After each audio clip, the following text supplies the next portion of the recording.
I've been interested in how to increase people's motivation for a long time, and there's a nice literature on that, and part of it was created by Latham and Locke, Gary Latham and Edwin Locke, and they're looking at goal setting. That's how they described it, as a means to improve business productivity.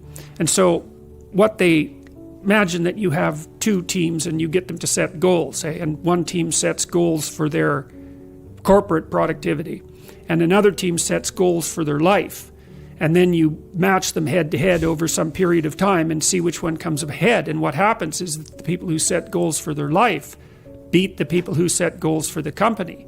And so that's really, and then there's a variety of other literatures that support that kind of hypothesis, but it's very, very worthwhile thinking that through, because what you want, if your company is structured properly, you want people in it who have a life, right? So they're aiming at things that they think are valuable, because they're just not going to be motivated, period, unless they're aiming at things they think are valuable.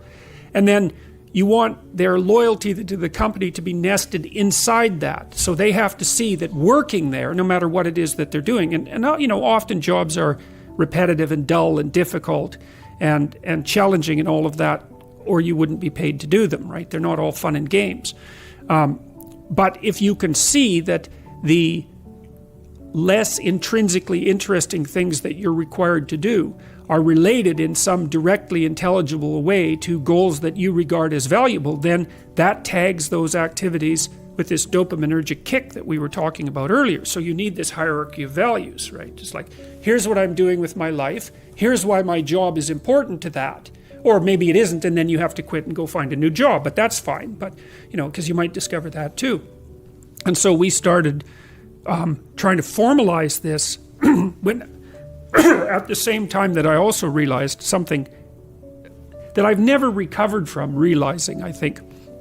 So I teach students, usually for this class it was 3rd and 4th year students, and so this is at the University of Toronto. They're pretty smart kids. It's a hard university to get into, and they're pretty disciplined, and they're actually quite conservative, all things considered. And I was teaching them about stories and about the fact that our life is a story with a goal and a purpose and a beginning point. And I was encouraging them to develop their own stories. So I had them write an autobiography, and they really got into that. That was quite amazing. To identify, to break their life into epochs, and then to describe the important episodes in each epoch, both positive and negative, and what they might do to reduce the possibility of the negative in the future and to capitalize on the positive, which is the purpose of memory, by the way. And then also to write a plan for the future. And so we formalized that. So the plan is, okay, first of all, you have to get yourself in the right mindset. And the mindset is you're trying to take care of yourself like you would care for someone that you cared for. That's a hard mindset to get into, because people like their pets better than they like themselves often. And then you have to have a vision. And so the vision would be, well, okay, 3 to 5 years down the road, if your friendship networks were configured properly, what would that look like? If you were pursuing the career that would be appropriate for you and sustaining for you, what would that look like? How are you going to educate yourself? How are you going to take care of yourself mentally and physically? What do you want for an intimate relationship? And how are you going to handle temptations like alcohol and drug abuse? Because they take people down pretty frequently. So all you have to do is think about, okay, what could that be like if you had what you needed? Not some wild fantasy, but realistic in what you needed.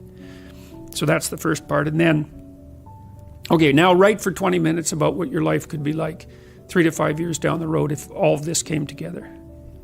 And then now do the opposite. So imagine all your weaknesses and all the ways that you can go down the wrong path. And then imagine that gets the upper hand. Then imagine where you are in 3 to 5 years. So then you get a polarity, eh? It's like, not this and yes this. So you can run away from the things you don't want, and you can run towards the things you do want. That gets your anxiety behind you instead of in front of you, right? Because maybe you're going to go do something difficult and you're afraid of it. And then you think, well, if I don't do this, I'm going to end up there. It's like, oh, okay, that's so terrible that this little terrible is nothing. So And then in the next part of the exercise, you turn that into an implementable plan, and you write about why your life would be better and why your family's life would be better and why your community's life would be better. So it's like fully articulated. And we've tested about 10,000 university students with that now in 3 different locales. And we've increased the probability that they'll stay in university by about 30% and raised their grade point average about the same. And it's worked best for men who were doing the least well. So in Holland, those were non-Western ethnic minority men, and they improved their performance enough to actually slightly exceed the Dutch national women who were at the top otherwise over 2 years. Yeah, it was unbelievable. It just blew us away. A psychological intervention to cure what's hypothetically a sociological problem. And so that's a good example of how, and what blew me away when I was first considering this is I had all these students, 21 years old, and I realized that no one had ever sat them down, not even once in their entire career in education, and said, okay, who do you want to be? Like, what sort of person is it that you want to be? Not job, it's like character. What do you want your life to be like? What should it be like? And what shouldn't it be like? And like, write about that seriously, like your life depends on it, because it does.